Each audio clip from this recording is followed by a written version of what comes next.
Hey everybody, and welcome again to Ancient Ways for Modern Days. My name is Mike Freeman, and today we are in the short letter of 2nd John. Now, John, the same author of the Gospel of John, he writes these three short letters, and this letter, 2nd John, it's written to a church. He calls it a lady, and it's to give instruction, to continue in the commands that we've received, to continue to walk in righteousness, and to continue in right belief, recognizing that there are so many ways for us to get off track and to be deceived by wrong belief.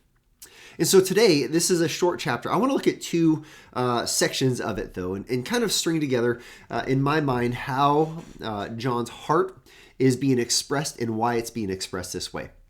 And so if you look at the text, starting in verse 4, I want to look at verses 4 and 5 to start. John writes to this church, and he says, "I rejoiced greatly to find some of your children walking in the truth, just as we were commanded by the Father. And now I ask you, dear lady," this church, "not as though I were writing you a new commandment, but one that we have had from the beginning, that we love one another." Now, here's what Paul says. He says, what John says. He says, "I rejoice greatly to find that you're walking in the truth."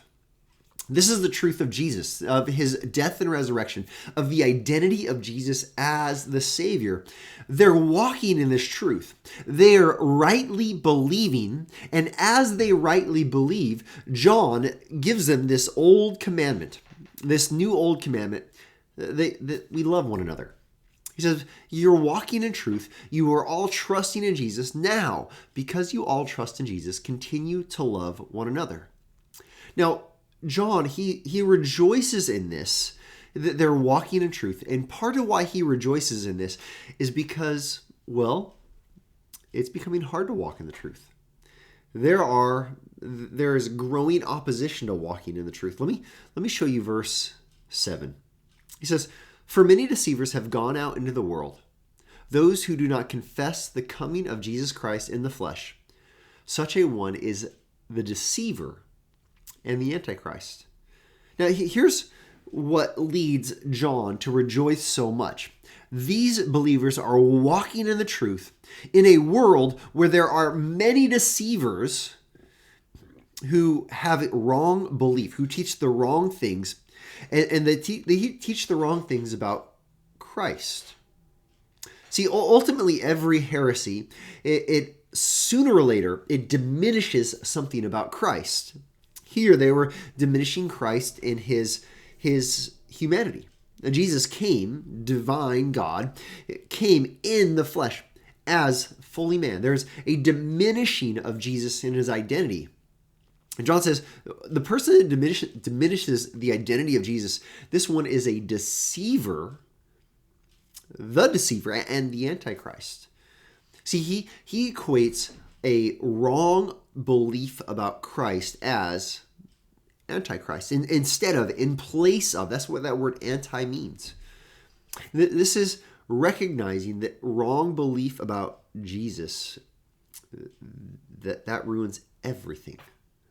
Now, let us keep our eyes on why John is rejoicing.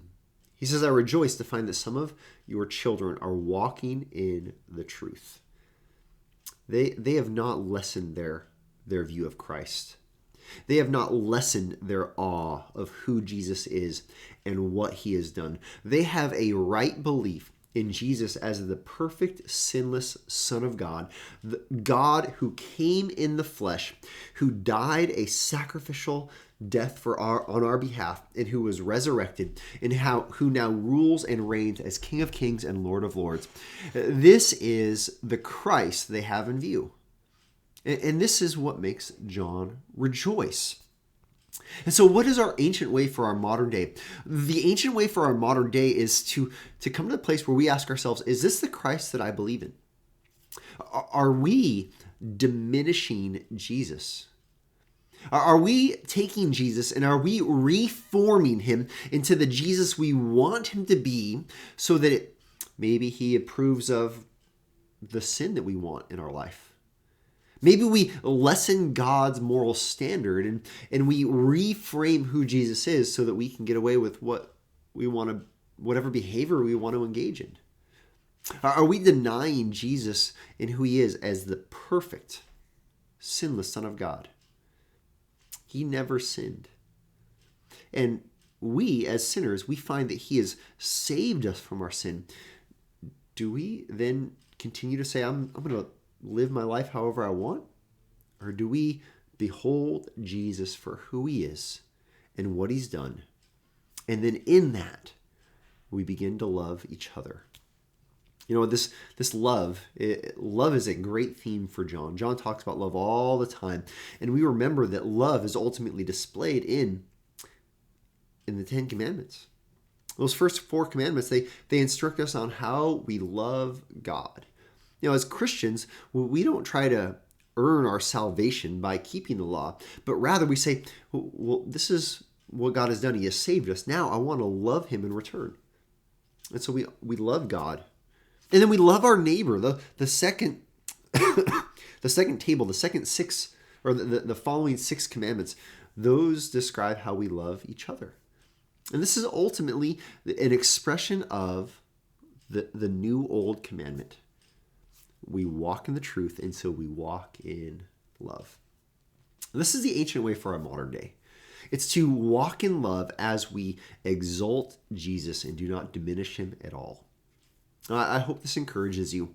I hope this makes you remember how perfect Jesus is.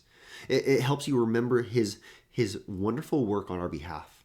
And it leads you to live a life of loving others, not in the way you would design it, not in the way the world would say that we should love, but in the way God has defined love because of his very nature. He is love.